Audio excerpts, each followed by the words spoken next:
We're going to have two languages, English and Ingrid is going to speak in German.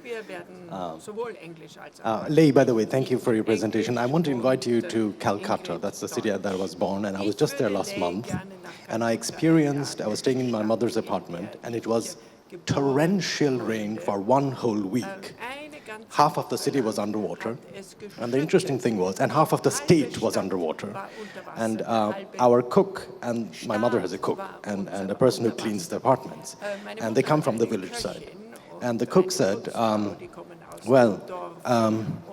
there'll be no harvest this year. And so I said, but then what's going to happen? Like, I mean, how are we going to? Well, you know, we eat thrice. We normally eat 3 times a day, but we're going to eat once a day. That's what they're looking forward in the next year. The cleaner comes and says, yeah, my kitchen has vanished. She has a brick building, but the kitchen is out of mud, and it's gone. Her kitchen is gone. And she went on cleaning the apartment. So resilience in the Indian context can be very, very different, how people go about with it. But please come to Calcutta, I think we'll need your software. Before Ingrid takes over with the project, with the e-book that we produced last year, I would like to give you just a little bit of theoretical background behind digital communities. Now, you know, sociological theory, some theories needed to understand the complexities of our world now. As I understand, one of the key questions of this conference and this symposium is how are digital technologies and the digital realm influencing our daily lives and our cities at large. And there's one key publication which gives very important hints about how the society in the 21st century is going to develop, and that was written by Manuel Castells in 1996, The Rise of the Network Society. Probably many of us have read this or not, a very, very important book for the 21st century. So what Manuel Castells found out is that the most distinctive characteristic of social and spatial organization of the 21st century is going to be the network. Networks are dominating political structures, economic structures, cultural structures, and our daily lives, the way we communicate with each other. So it became the word network, and Michael, you used the word, it's not a very old term, it's just about 15 years, and it came as like a bang into our daily vocabulary. And a very strong word, and it replaced the metaphor of the machine. Machine as in hierarchic, top-down thing, and network is horizontal with connections and processes between nodes. So, and there were 3 sociological dimensions which Manuel Castells looked into. Production, power, and experience. Production is about economic production of goods and so on. Power is about the state and the institutions. And experience, and that's where we come closer to the digital community, experience is about how individuals, how people create meanings in their lives through collaborations, through collective action. And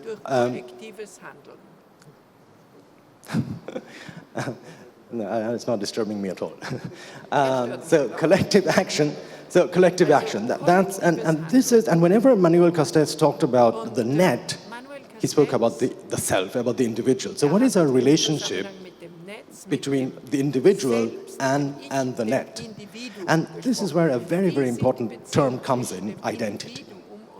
Identity, and this was actually, he wrote a trilogy. The first one was about the network society. The second was called The Power of Identity.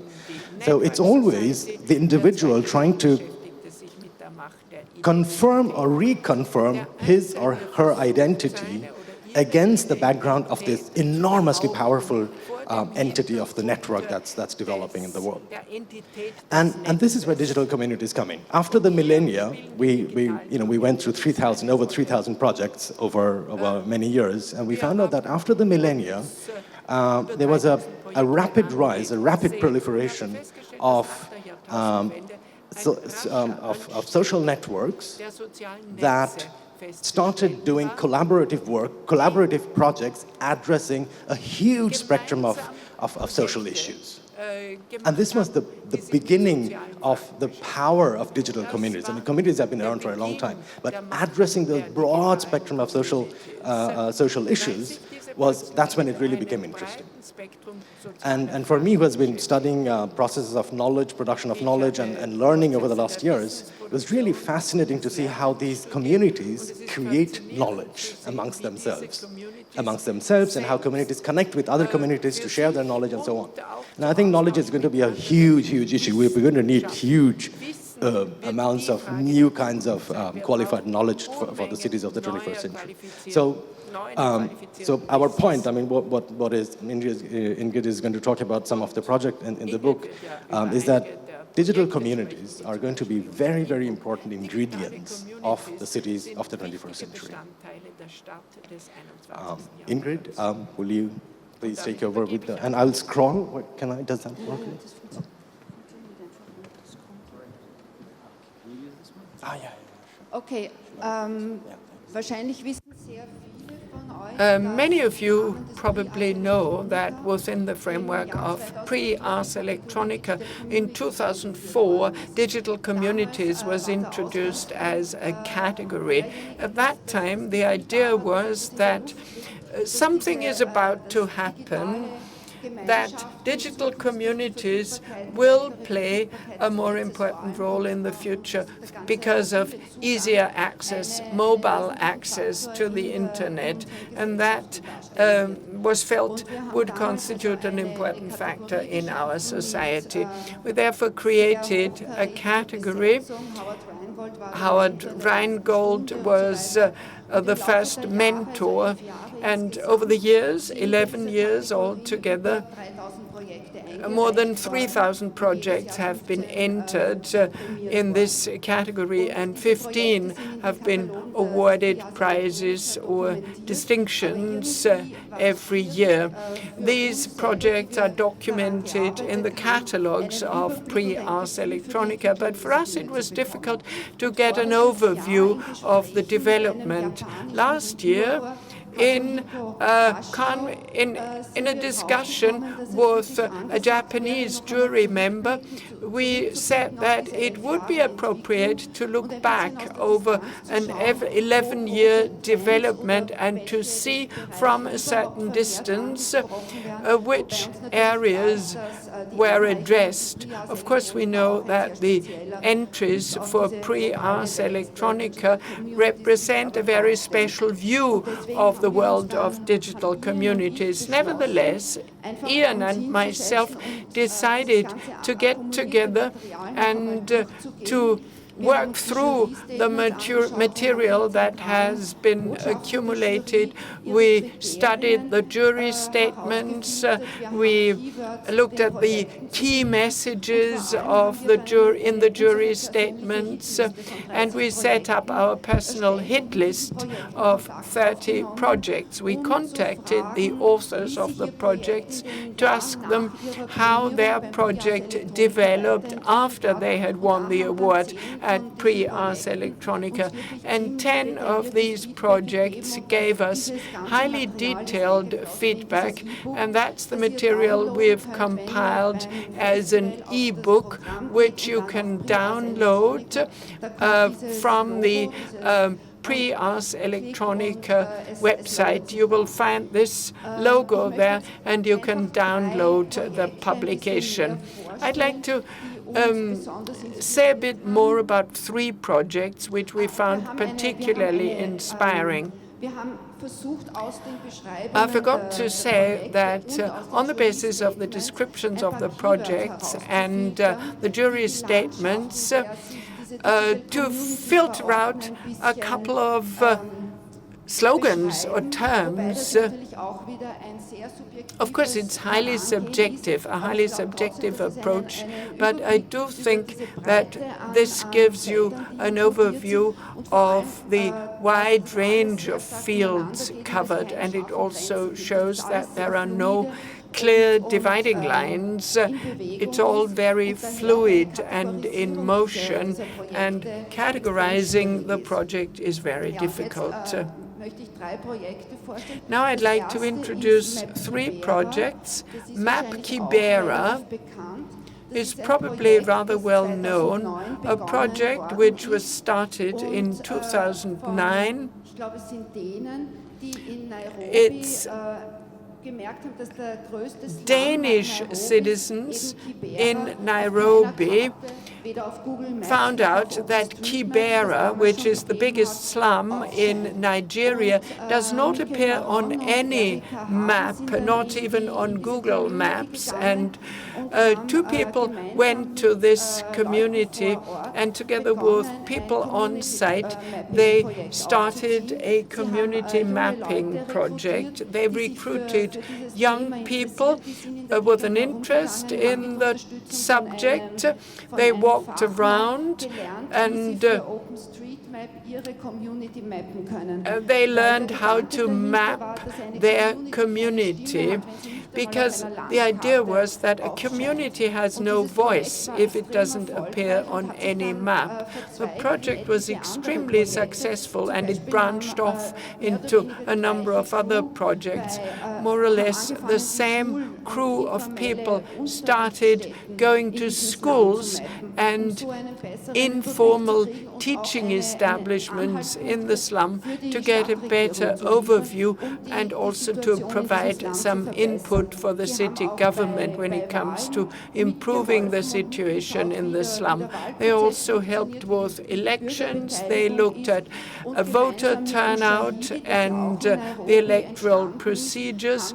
Together with Ushahidi, they developed a media software aggregator and other types of software. It's a particularly fascinating project because it's a project that doesn't work in isolation but cooperates with other digital communities like Ushahidi or digital street maps. Ushahidi, I think, is a software that's being used in 40,000 projects worldwide.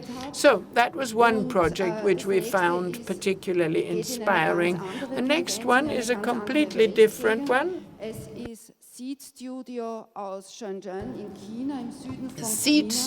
from Shenzhen in the south of China.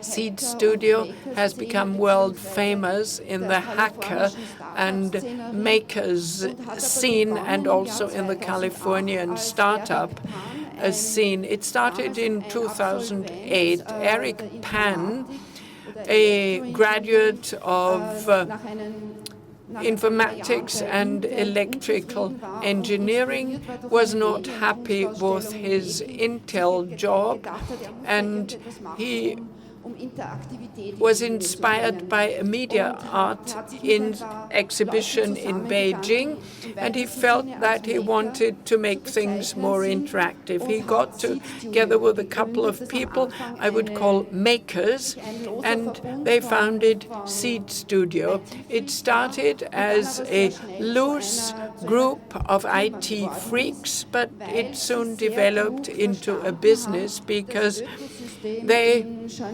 very smartly made use of the copying culture of Shenzhen, fast prototyping, and the incredible agility of manufacturing. They used the ecosystem of Shenzhen. Shenzhen has hundreds of thousands of small businesses producing hardware, and they've all developed their own open source system. There are PCB boards and shells which are being used in the community, and it's due to the fact that not everyone has to start from scratch, but can share what others have already developed. it's possible to do things very quickly, and that's of interest for the international maker community. They cooperate with Seed Studio because the resources of the town, of the municipality, are being used in a very clever manner. Since last year, the Chinese government has been working with Eric Pan and the pioneers of the maker community.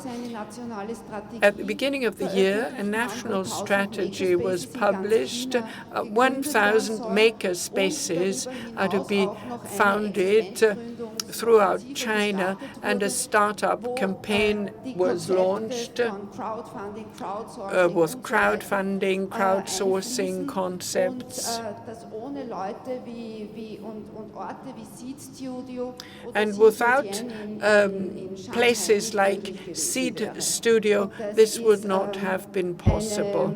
Etwas, womit die Leute selber noch gar nicht, sie wissen noch gar nicht, ob sie sehr glücklich sind damit, ob das nämlich die Maker the makers themselves don't really know yet if they should be happy about this development or not, because some of them fear that their culture is going to be destroyed, but nevertheless it's a very, very interesting development.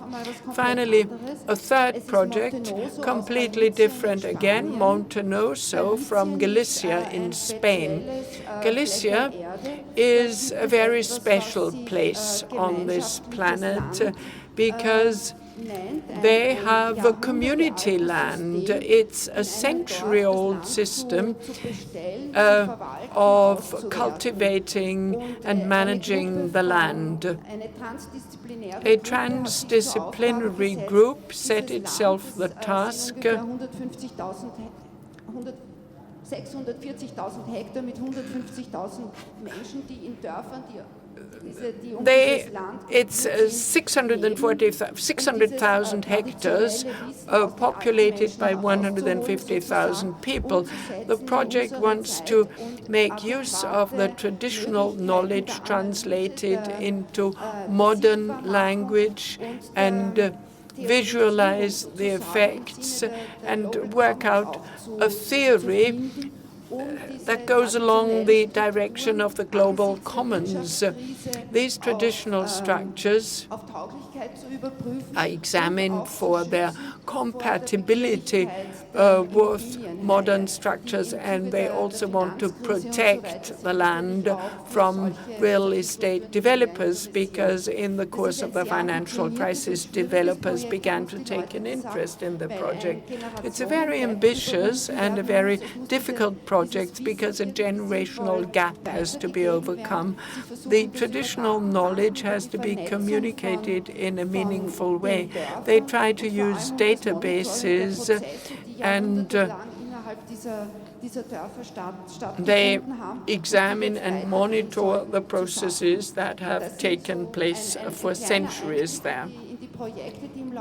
So I just wanted to give you a quick insight into some of the most interesting projects that have won awards within the framework of this category. It's quite interesting to look at this overview because it tells you that there is a lot in it, a lot we can learn so that we don't need to reinvent the wheel. Thank you very much. Ja, herzlichen Dank.